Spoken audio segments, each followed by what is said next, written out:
अस्सलाम वालेकुम। नई वीडियोस के लिए चैनल को सब्सक्राइब जरूर कीजिए और बेल आइकॉन के बटन को दबा दीजिए। शुक्रिया।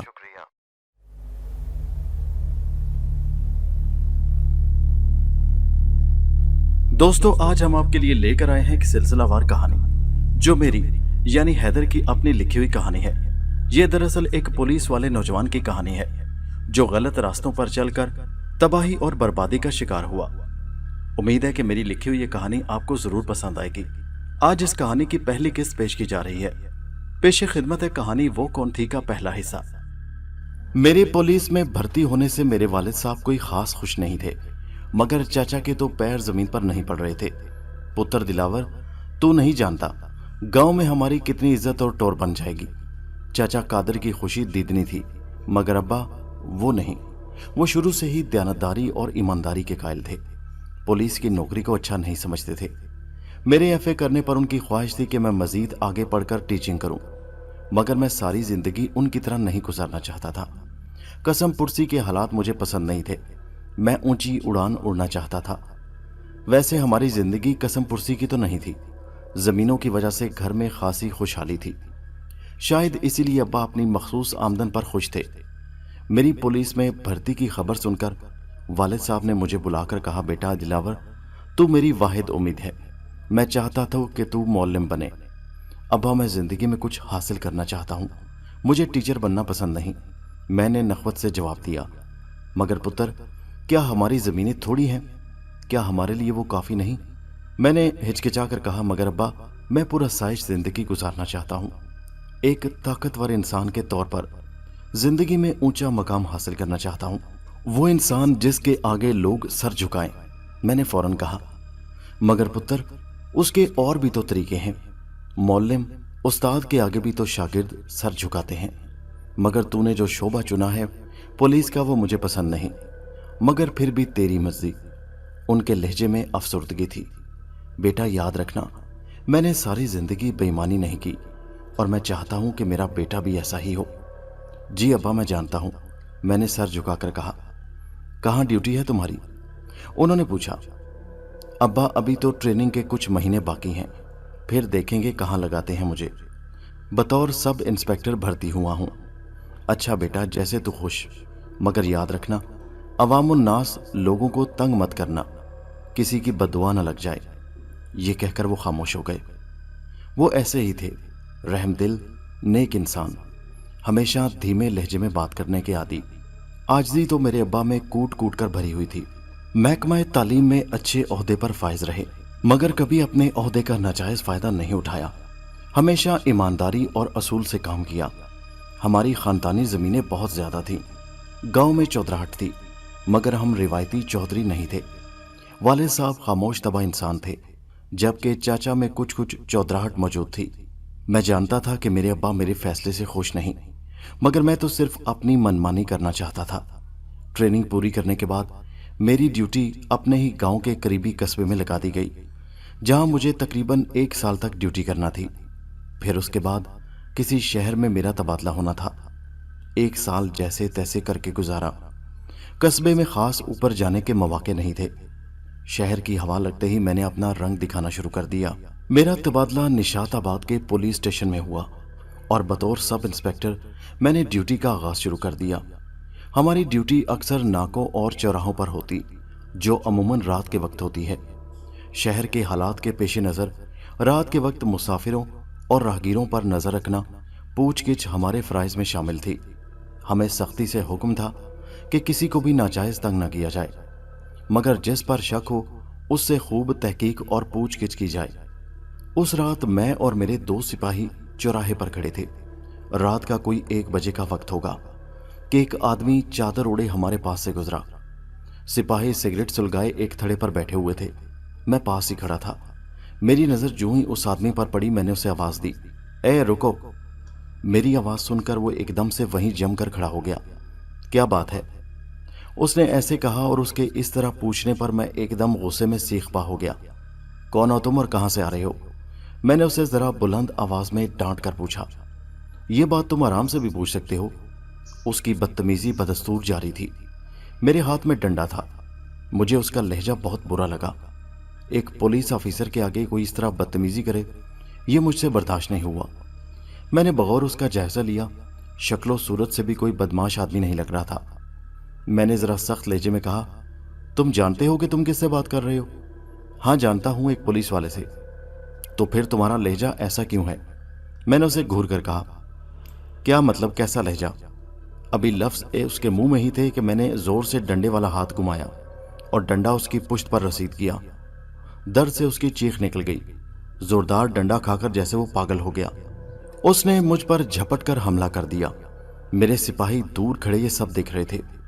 اسے مجھ پر جھپٹتے دیکھ کر وہ بھاگے آئے اور ایک دم سے بیچ میں کود پڑے اور اسے گریبان سے پکڑ کر اسے مارنا پیٹنا شروع کر دیا۔ گھونسوں اور مکوں کی بارش کر دی۔ سپاہیوں نے اسے مار مار کر ادھموا کر دیا۔ اس کے منہ سے خون بہنا شروع ہو گیا۔ سپاہیوں پر جیسے جنون سوار ہو گیا۔ افسر کی بے عزتی ان سے برداشت نہ ہو سکی۔ مجھے جیسے ہوش آ گیا۔ میں نے اپنے سپاہیوں کو اسے مزید مارنے سے روکا۔ وہ شخص تقریباً بے ہوش ہو چکا تھا۔ اس کی جیب میں ٹٹولو اور جو بھی نکلے نکال لو، میں نے سپاہیوں کو حکم دیا۔ انہوں نے اس آدمی کی جیبیں کھنگالنا شروع کر دیں۔ ایک جیب میں سے 150 روپے، اس کا شناختی کارڈ اور کچھ 1-2 کاغذات نکلے۔ وہ مقامی شہر کا رہنے والا تھا۔ پیسے میں نے لے کر اپنی جیب میں ڈال لیے اور شناختی کارڈ اور وہ کاغذ ہاتھ میں پکڑ کر اس کی طرف دیکھنے لگا۔ میرے خیال میں یہ بے ہوش ہو چکا ہے، اس کے لیے یہی کافی ہے۔ میں نے اس کا بغور جائزہ لیا۔ اس کا کیا کریں صاحب جی؟ ایک سپاہی میری طرف دیکھ کر پوچھنے لگا۔ اسے اٹھا کر کہیں دور پھینکاؤ، ایسا نہ ہو کہ کوئی گزرتا ہوا آدمی دیکھ لے تو ہمارے لیے نئی مصیبت کھڑی ہو جائے۔ میرے کہنے پر دونوں سپاہی اسے اٹھانے لگے۔ ایک سپاہی نے اس کے دل پر ہاتھ رکھا اور چونک کر میری طرف دیکھ کر بولا، صاحب جی یہ تو مر چکا ہے۔ میں یکدم بھنچکا رہ گیا۔ کیا کہہ رہے ہو تم؟ ہوش میں تو ہو؟ صاحب جی آپ خود دیکھ لیں، شاید ہم نے اسے کچھ زیادہ ہی مار دیا ہے۔ میں نے فوراً اس کی نبض چیک کی جو ساکت ہو چکی تھی۔ میری پیشانی پر پسینے کے ننھے ننھے قطرے نمودار ہو گئے۔ یہ ہمارے لیے بہت بڑی مصیبت تھی۔ اب کیا کریں؟ میں نے دوسرے سپاہی کی طرف دیکھ کر کہا۔ صاحب جی ہمیں کسی نے اسے مارتے ہوئے نہیں دیکھا، رات کا وقت ہے، بہتر ہے یہی اسے اٹھا کر کہیں دور پھینک دے۔ ہاں یہ بہتر ہے، میں نے اس کی بات سے اتفاق کیا۔ ہم تینوں نے اسے اٹھا کر اپنی جیپ میں ڈالا اور جیپ شہر سے باہر دریا کی طرف دوڑا دی۔ ہم نے دریا پر پہنچ کر ایک کچی سڑک کا انتخاب کیا جہاں پر آبادی اس وقت نہ ہونے کے برابر تھی اور گزرنے والے لوگ بھی رات کے وقت وہاں سے نہیں گزرتے تھے۔ بیچ بیچ سے ہوتے ہوئے ہم سیدھے دریا پر پہنچے اور اس کی لاش کو اٹھا کر دریا میں پھینک دیا اور ہاتھ جھاڑتے ہوئے واپس جیپ میں آ کر بیٹھ گئے اور واپس اپنے ناکے کی طرف بڑھنے لگے۔ مگر میں اندر ہی اندر بہت پریشان تھا۔ میری تھوڑی سی بے وقوفی اور ناسمجھی سے معاملہ کتنا خراب ہو گیا تھا۔ سپاہیوں کا کیا تھا، اس کا ذمہ دار تو میں تھا، پوچھ گچھ تو مجھ سے ہونی تھی، مگر خیر ہے کسی کو پتہ چلے گا تو پھر ہوگا نا۔ میں نے اپنے دل کو تسلی دی، مگر نہ جانے کیوں مجھے بار بار اس کا خیال آتا۔ شاید ہم نے اس آدمی کے ساتھ زیادتی کی تھی۔ اس نے میرے ساتھ کوئی ایسی بدتمیزی یا رویہ تو نہیں دکھایا تھا کہ جس کی بنا پر میں اسے اتنا شدید مارتا۔ دونوں سپاہیوں نے مجھے حوصلہ دیا اور کہنے لگے، صاحب جی آپ پریشان نہ ہو، اس طرح کے کئی کیسز ہوتے رہتے ہیں، آپ ابھی نئے ہیں نا، ہم تینوں کے سوا اسے کسی نے نہیں دیکھا، اس لیے یہ بات ہم تینوں کے درمیان رہے گی۔ مگر اس کا کوئی وارث نکل آیا تو؟ میں نے اس سپاہی شکورے کی طرف دیکھ کر کہا جو 50-55 سالہ موٹی توند والا پولیس کا سپاہی تھا۔ اس کے چہرے پر خباثت پھیلی ہوئی تھی۔ دانت نکال کر بولا، صاحب جی وارث نکل آیا تو اس کے پاس کیا ثبوت ہوگا کہ ہم نے اسے مارا ہے؟ بات تو تمہاری ٹھیک ہے شکورے، باقی کی ڈیوٹی میں نے کیسے نبھائی میں ہی جانتا ہوں۔ صبح کے وقت میں بوجھل دل کے ساتھ واپس گھر آ گیا۔ سارا دن طبیعت بے چین رہی، بار بار اس شخص کا چہرہ میری آنکھوں کے سامنے گھومتا۔ والد صاحب مجھے پریشان دیکھ کر پوچھنے لگے، مگر میں نے انہیں ٹال دیا۔ 2 دن گزر گئے مگر کسی طرف سے کوئی بات نہ ہوئی۔ 1 ہفتہ گزر گیا تو میں نے شکورے سپاہی کو بلا کر پوچھا کہ کیا اس آدمی کا کوئی وارث تو نہیں آیا؟ ارے نہیں صاحب جی، امن ہی امن ہے، وہ کہکا لگا کر بولا۔ میں حیرت سے اسے دیکھ کر سوچنے لگا کتنا شفاق تھا وہ۔ اور پھر کئی روز گزر گئے مگر کسی طرف سے کسی قسم کی کوئی بات نہ ہوئی۔ شاید اس بیچارے کا کوئی وارث تھا ہی نہیں، یا اسے پوچھنے یا اس کی رپورٹ درج کروانے کے لیے آتا۔ हो सकता है किसी और थाने में रिपोर्ट दर्ज हुई हो, मगर केस तो इसी थाने की हदूद का था जहां हम ड्यूटी करते थे। उस शख्स का नाम मुझे अभी तक याद था, सफीर अहमद। शनाख्ती कार्ड हमने उसी लाश के साथ दरिया में बहा दिया था। उसका नाम मेरे जहन में गूंज रहा था। इस बात को 1 महीना गुजर गया। मेरा हौसला और बढ़ गया। हम रोज नाकों पर इसी तरह लोगों को लूटते और उनसे मालो असबाब छीन लेते। तलाशी के नाम पर जेबें खाली करवा लेते। मेरे अफसर मेरी इस कारकर्दगी से बहुत खुश थे।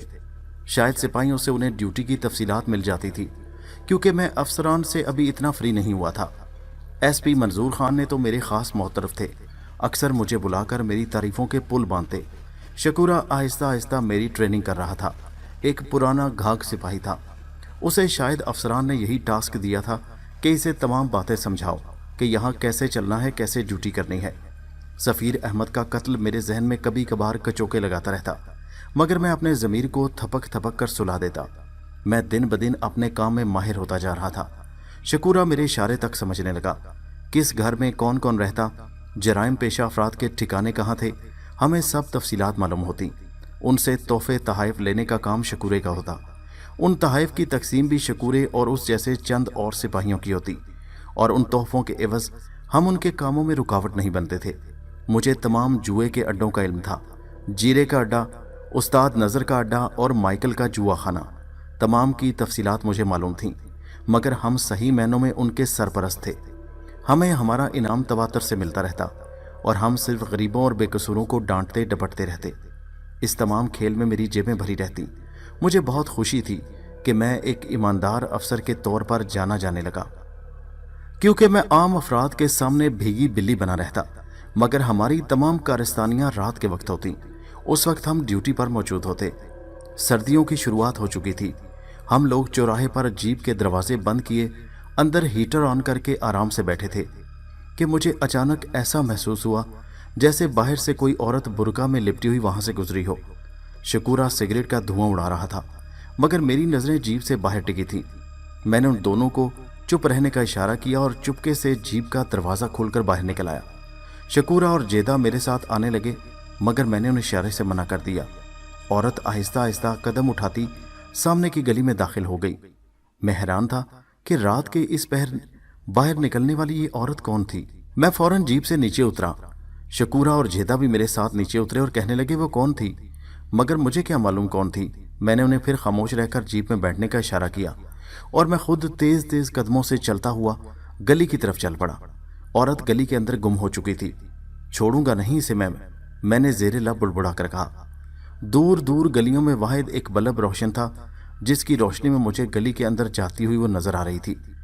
मैं नहीं चाहता था कि वो मुझे देख ले, इसलिए मैं बहुत मोहतात अंदाज में चल रहा था। वो भी बहुत आहिस्ता कदमों से चल रही थी।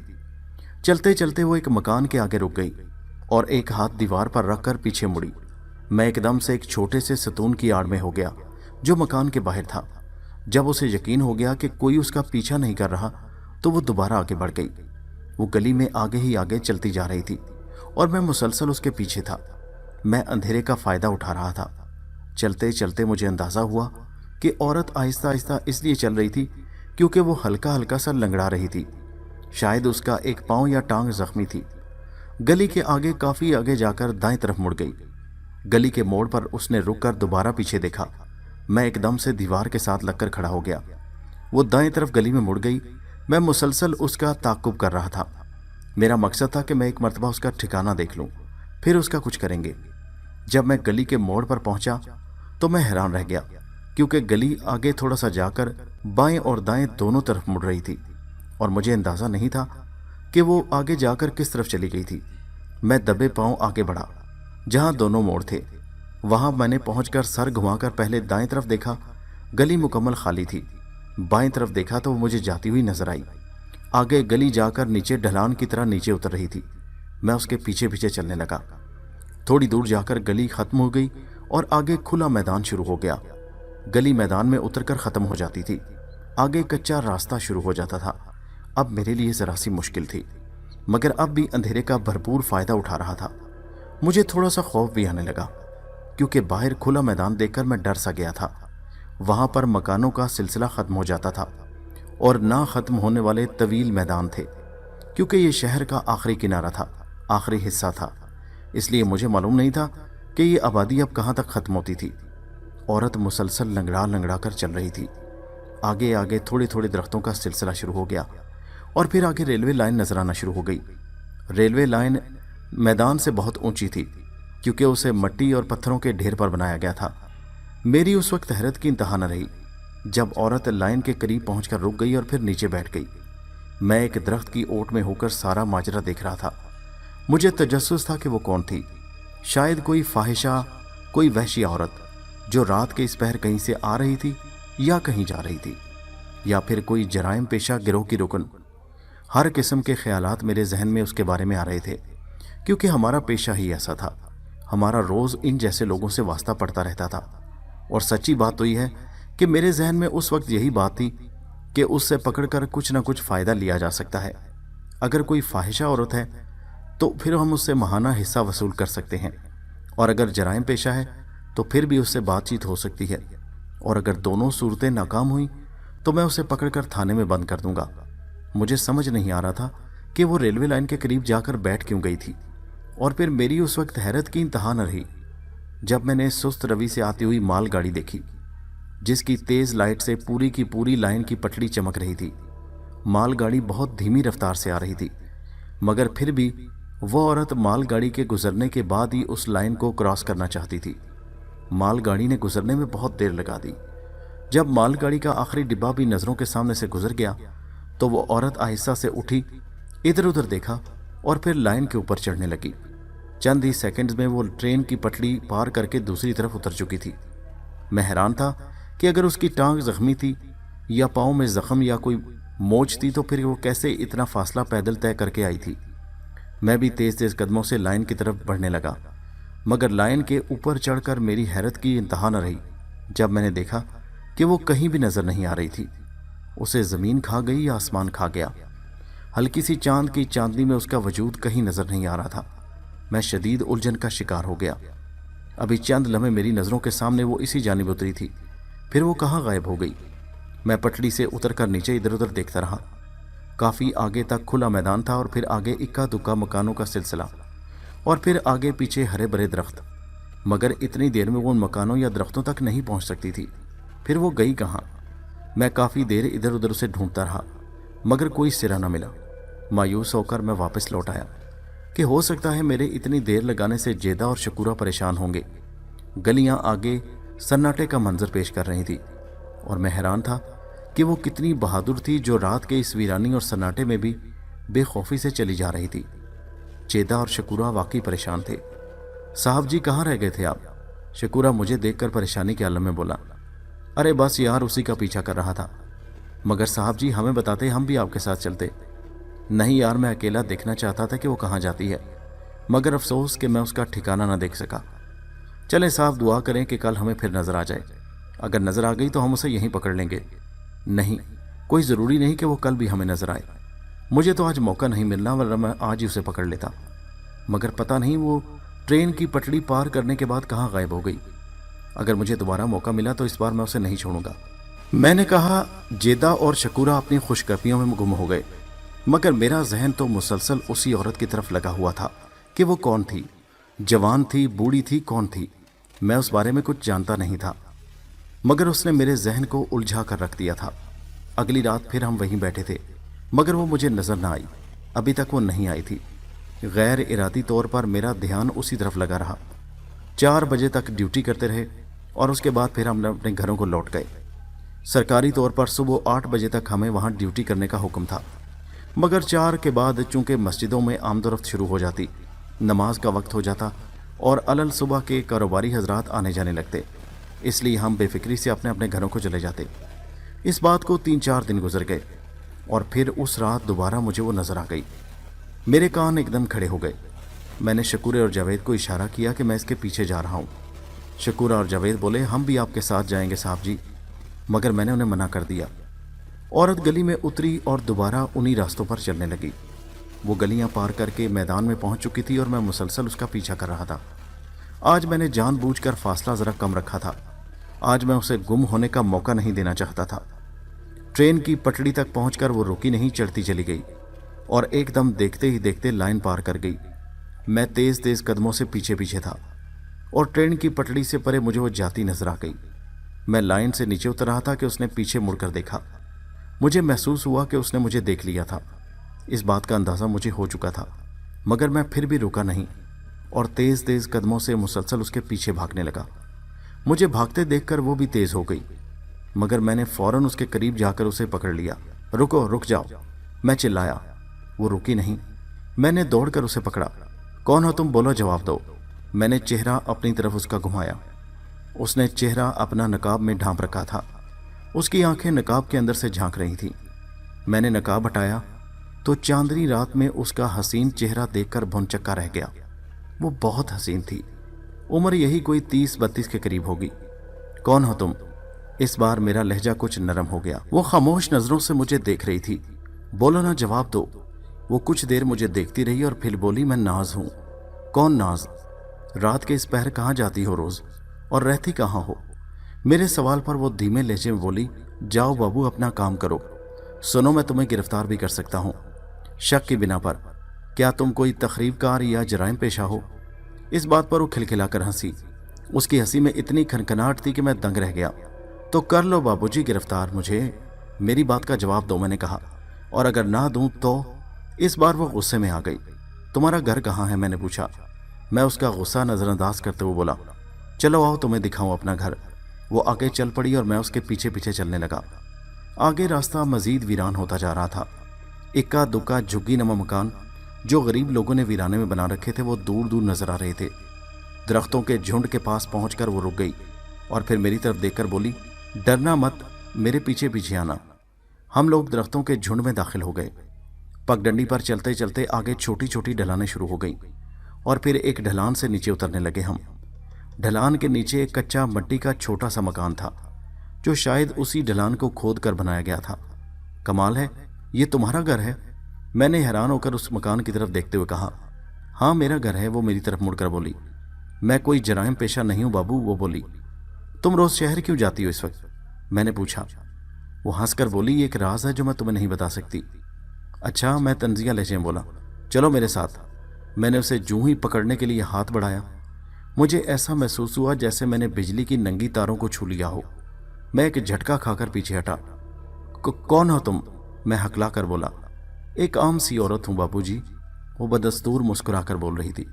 मगर कुछ नहीं, अब तुम जाओ और अब दोबारा यहां मत आना, मैं तुम्हें यहां नहीं मिलूंगी, वो मुझे जैसे डांटते हुए बोली।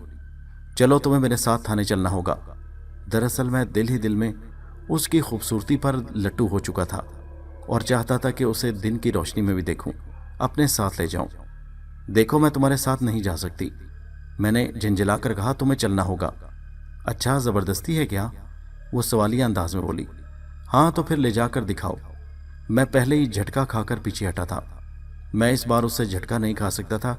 मैंने दूर से ही कहा, चलो। अरे बेवकूफ़ मत बनो, चले जाओ यहाँ से। इतना कहकर वो मुड़ी और मकान के अंदर दाखिल हो गई। मैं जो ही मकान में दाखिल होने लगा, मुझे झटका लगा और मैं ऐसे पीछे गिरा जैसे किसी ने उठाकर मुझे पीछे फेंक दिया हो। मैं सर झटक कर उठकर खड़ा हो गया। मेरी हैरत की उस वक्त इंतहा न रही जब मैंने सामने देखा तो वहां ना दरवाज़ा था और ना ही कच्चा मकान, कच्ची मिट्टी का टीला था। मैं काफ़ी देर तक होनकों की तरह इधर उधर देखता रहा। जब कुछ न नजर आया तो फिर मायूस होकर वापस लौट आया। जेदा और शकूरा मेरी गुमशुदगी पर परेशान थे। अरे साहब जी, कहाँ थे आप, 2 घंटे लगाए, जेदा शैतानी मुस्कुराहट से बोला। अरे साहब जी, कोई चक्कर तो नहीं? अरे बको मत, मैं उसे डांट कर बोला। यार मेरी तबीयत ठीक नहीं, चलो थाने, मैंने कहा। अभी हमें 1 घंटा मजीद यहाँ रुकना था, मगर मैं तबीयत की खराबी का बहाना करके वहां से थाने चल पड़ा। अगले रोज मैं दिन की रोशनी में इधर चल पड़ा। लाइन अबूर करके मैं उसी जगह की तरफ बढ़ने लगा। दरख्तों और झुग्गियों को पार करके मैं टीलों के पास पहुंच गया और उसी जगह पहुंचकर मैंने इधर उधर देखा, मगर मैं हैरान था। मुझे वहां कोई कच्चा मकान और कोई दरवाज़ा न दिखाई दिया। मैं बहुत हैरान था।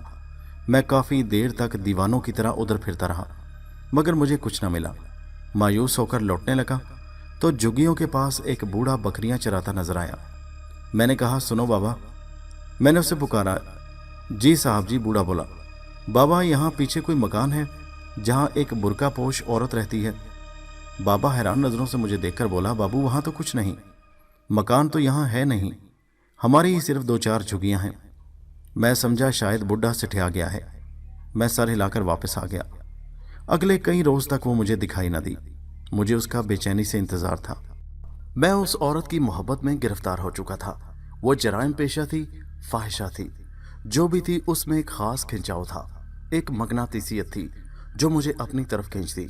मैं गुमसुम रहने लगा। मुझे मालूम नहीं मुझे क्या होता जा रहा था। मुझे न जाने क्यों उसमें कशिश सी महसूस होने लगी। जिंदगी में पहली बार ऐसा हुआ था कि कोई लड़की मुझे इतनी अच्छी लगी। मेरा कद काठ खासा ऊंचा और मूंछों वाला घबरू नौजवान था। गांव में बहुत सी लड़कियां मुझे पसंद करती थीं, मगर मैंने कभी किसी की तरफ तवज्जो नहीं दी थी, क्योंकि शुरू से ही मेरा मकसद सिर्फ और सिर्फ पैसा कमाने की तरफ था। पहली दफा ऐसा हुआ था कि किसी ने मेरे दिल का दरवाज़ा खटखटाया था, मगर वो पुरस्कार लड़की थी कौन? जेदा और शकूरा हैरान थे कि साहब को क्या हो गया। मैं सारी सारी रात नाके पर खामोश खड़ा उसका रास्ता देखता रहता, मगर वो ना आई। और फिर एक रात वो मुझे नजर आ गई। वो जो ही गली में मुड़ी, मैं उसके पीछे चलने लगा। आज मुझे उससे कोई खौफ नहीं था। मैंने उसे जोर से आवाज दी, सुनो, रुक जाओ, मैं हूं दिलावर। लेकिन वो नहीं रुकी। मैं तेज तेज कदमों से चलता हुआ उसके पास पहुंचकर रुक गया। रुक जाओ, मैं कहता हूं, रुक जाओ। और फिर वो एकदम किसी रोबोट की तरह रुक गई। गुस्से से मुड़ी और मेरी तरफ शोलाबार नजरों से देखकर बोली, जाओ, चले जाओ यहां से, क्यों मुझे तंग करते हो? मैंने कहा, सुनो, मैं तुम्हें पसंद करने लगा हूं। अल्फाज जैसे उसके लिए हैरान परेशान कर देने वाले थे। वो जोरदार कहका लगाकर बोली, क्यों? तुम बहुत हसीन हो। मैंने कहा, अच्छा, मगर बाबू, मैं तेरे मतलब की औरत नहीं, चल जा, कोई और ढूंढ। वो जाने को मुड़ी। अरे नहीं नहीं, रुक जाओ। मैं उसके सामने आ गया। देखो, मुझे तंग मत करो, वो बोली। दिलावर नाम है मेरा, मैंने मुस्कुरा कर कहा। मैंने कहा ना बाबू, मुझे तंग मत करो, मैं तेरे मतलब की औरत नहीं हूं जो तू समझता है। अरे मतलब क्या है तेरा? क्या कहना चाहती हो तुम? अरे मैं जानती हूं तुम्हें, तेरे जैसा बेईमान रिश्वतखोर इंसान, तुझ जैसे को मैं क्यों पसंद करूं? तू तो गुनहगार है, कातिल है, गरीबों का खून चूसता है। वो बोल रही थी और मैं हक्का बक्का सुनने लगा। वो मुझे कैसे जानती थी? मैंने हकला कर कहा, तुम मुझे कैसे जानती हो? तुझ जैसे पापी को कौन नहीं जानता? उसने कहा, मैं सब छोड़ दूंगा तेरी खातिर, बस तू मेरी हो जा। मेरे अल्फाज पर जैसे वो वहीं जम गई। बाबू, मैं तेरे जैसी नहीं, मेरी बात को समझ। वो मुझसे कहने लगी, अरे मुझे ज़रूरत नहीं समझने की, बस तू मेरी हो जा। जा, पहले अपने आप को ऐसा बना कि मैं तुझे पसंद करूं। वो कहकर रुकी नहीं, बल्कि चलती चली गई और मैं हौनकों की तरह खड़ा उसको जाता देखता रहा। उसकी बेरुखी मेरी समझ से बाहर थी। मैं वापस आ गया। शकूरा और जेदा सवालिया नज़रों से मेरी तरफ देख रहे थे। मैं परेशान था। जिंदगी भर नहीं सोचा था कि ये हालत भी हो जाएगी। मैं कुछ दिन की छुट्टी लेकर घर चला गया। वालिद साहब मेरे पास बैठकर मुझे घंटों समझाते रहते और मुझे शादी के लिए जोर देते। मैं बहुत हैरान था। ये अचानक उन्हें मेरी शादी की कैसे सूझ गई? देख पुत्र, तेरी माँ तो है नहीं जो बेचारी तेरे लिए लड़की देखती, बस मुझे ही कुछ करना है। वो मेरा एक दोस्त है, अपनी बेटी के लिए बहुत परेशान है। मैं चाहता हूँ तेरे लिए बात कर लूँ। मगर अब्बा, अगर मगर कुछ नहीं, ये उसकी तस्वीर मैंने मंगवाई है, देख ले। निसार तो कह रहा था कि तुझे उसके पास भेज दूं, खुद देख लें एक दूसरे को, मगर मैंने सोचा कि यह मुनासिब नहीं। अब्बा जान ने तस्वीर मेरे सामने रखी और एक लम्हे के लिए मुझे ऐसे महसूस हुआ जैसे वक्त रुक गया हो। मेरे सामने तस्वीर में वही पुरस्कार लड़की थी जिससे मैं उस रात मिल चुका था, जो रात को उसी गली में पुरस्कार तौर पर मैंने जाते हुए देखी थी और जिसने मेरी शादी की पेशकश को हवा में उड़ा दिया था। मेरी महवियत देखकर अब्बा जान मुस्कुराए। क्यों बेटा, पसंद आई क्या? अब्बा, ये है कौन? अरे जरी है बेटा, निसार की बेटी, मैट्रिक पास है, अच्छी बच्ची है। निसार बेचारा अकेला है, उसकी बीवी कुछ अरसा पहले फौत हो गई थी। एक बेटा था जो काफ़ी अरसा पहले घर छोड़कर चला गया। अब यही एक बेटी है, इसी की वजह से बेहद परेशान है। उसे ब्याहना चाहता है। अब्बा, मुझे मंजूर है, मैं खुशी से चिल्लाकर बोला। अब्बा जी मेरी हाँ से बहुत खुश हुए। चल बेटा, कुछ दिन तक चलेंगे उनके पास। मैं खुशी खुशी छुट्टी गुजार कर वापस आ गया। ड्यूटी पर मौजूद मेरी खुशी दीदनी थी। जो लड़की मुझे पसंद आई उसी से मेरी शादी हो रही थी, मगर एक मुइम्मा जिसे मैं हल नहीं कर सका था कि अगर वो लड़की निसार साहब की बेटी थी तो वो वहाँ उस रात क्या लेने आई थी। निसार साहब का घर तो हमारे गांव के पास ही था और ये जगह जहाँ मुझे ये लड़की मिली थी हमारे गांव से काफ़ी दूर थी। मैंने जहन पर बहुत जोर दिया, मगर मैं इस मसले को हल न कर सका कि वो लड़की जो मुझे उस रात मिली थी वो मेरी बेईमानियों और मेरी तमाम कारस्तानियों से वाकिफ थी, जबकि निसार साहब की बेटी को मैंने आज तक देखा भी नहीं था। निसार साहब से मेरी सरसरी सी चंद दफ़ा मुलाकात हुई थी। काफ़ी देर तक जहन पर जोर दौड़ाने के बाद मैंने इस बात को जहन से झटक दिया। मेरी बदउनमानियों और ज़्यादतियों का सिलसिला जारी था। बड़े अफसरान से मेरी अच्छी खासी निभने लगी। बड़े बड़े सरमायादारों से ताल्लुकात, सियासतदानों और जागीरदारों वडेरों से मेरे मरासिम कायम हो गए थे। हर बेईमानी का काम नहायत राजदारी और ईमानदारी से होने लगा। होटलों के धंधे, जुआ, रिश्वत, मेरा हर थाने में डंका बजने लगा। उन्हीं दिनों मालूम हुआ कि सफ़ीर की बेवा ने उसकी गुमशुदगी की रिपोर्ट करवा रखी थी। उसका कई महीनों से कुछ अता पता नहीं था। उन्हीं दिनों शकूरे ने मुझे एक दिन इत्तला दी कि सफ़ीर अहमद उस दिन उसी इलाके से गुम हुआ जिस इलाके में हम गश्त पर थे। रिपोर्ट में बेवा ने यह बात भी दर्ज करवाई है और इस बारे में हमसे तफ्तीश भी की जा सकती है। मेरा माथा ठनका। मैंने अपने तौर पर इस बात की पता चलाया तो मुझे मालूम हुआ कि वाकई शकूरे की बात दुरुस्त थी। सफ़ीर अहमद की बेवा ने रिपोर्ट में यही बात दर्ज करवाई थी कि सफ़ीर अहमद वहीं से लापता हुआ था। मैं मुतमईन था कि सफ़ीर अहमद की बेवा कभी ये जान नहीं सकेगी कि उसे किसने मारा, क्योंकि उसकी लाश तो अब तक गल सड़ चुकी होगी और उसका मिलना भी नामुमकिन था। बस फिक्र थी तो जेदे और शकूरे की कि कहीं वो राज उगल न दें, मगर वो भी मेरी तरह पापी थे। क्यों उगलते? नाकों पर हमारी गुड्डा कर दी जा रही थी। उस रात एक आदमी अपनी बीवी समेत कहीं से वापस आ रहा था, जिन्हें हमने रोक लिया। वो दोनों मियाँ बीवी मोटरसाइकिल पर सवार थे। पूछने पर पता चला कि सिनेमा से फिल्म देखकर आ रहे थे, इसलिए बहुत लेट हो चुके थे। मेरे जहन में अचानक एक शैतानी ख्याल आया। मैंने पूछा, तुम्हारे पास क्या सबूत है कि ये तुम्हारी बीवी है? हो सकता है किसी की बीवी या बेटी को भगा कर ले आए हो। मेरे सवाल पर उस आदमी का चेहरा गुस्से से सुर्ख हो गया और लड़की भी मुझे घूर कर देखने लगी। निकाहनामा दिखाओ। मैं उसकी तेज नज़रों को देखकर गुस्से से बोला, भाई तुम्हारा क्या ख्याल है? क्या मैं निकाहनामा हर वक्त जेब में डालकर घूमता हूँ? मुझे नहीं मालूम, मुझे सबूत चाहिए कि ये तुम्हारी बीवी है। मुझे क्या मालूम कि इसे कहीं से भगा कर ही लाए हो, मैंने कड़क कर कहा। इतने में शकूरे ने सोची समझी स्कीम के मुताबिक एंट्री दी और बोला, चलें साहब, मैं इसे समझाता हूँ, उतरो भाई मोटरसाइकिल से। शकूरे ने उस आदमी को मोटरसाइकिल से उतारा और एक तरफ ले गया। चंद ही लम्हों बाद शकूरा वापस आया तो उसके चेहरे पर मुस्कुराहट थी। चेहरा खुशी से खिल उठा था। साहब इन्हें जाने दें, मैंने निकाहनामा देख लिया है। मैं शकूरे का मतलब समझ गया और फिर हमने उन्हें जाने की इजाज़त दे दी। शकूरे ने उस आदमी से पूरा 1000 रुपया मारा था। उस ज़माने में 1000 रुपया बहुत बड़ी रकम थी। हम इस बात पर खुश हुए और इस तरह के कई छोटे छोटे कारनामे हमने सरअंजाम दिए।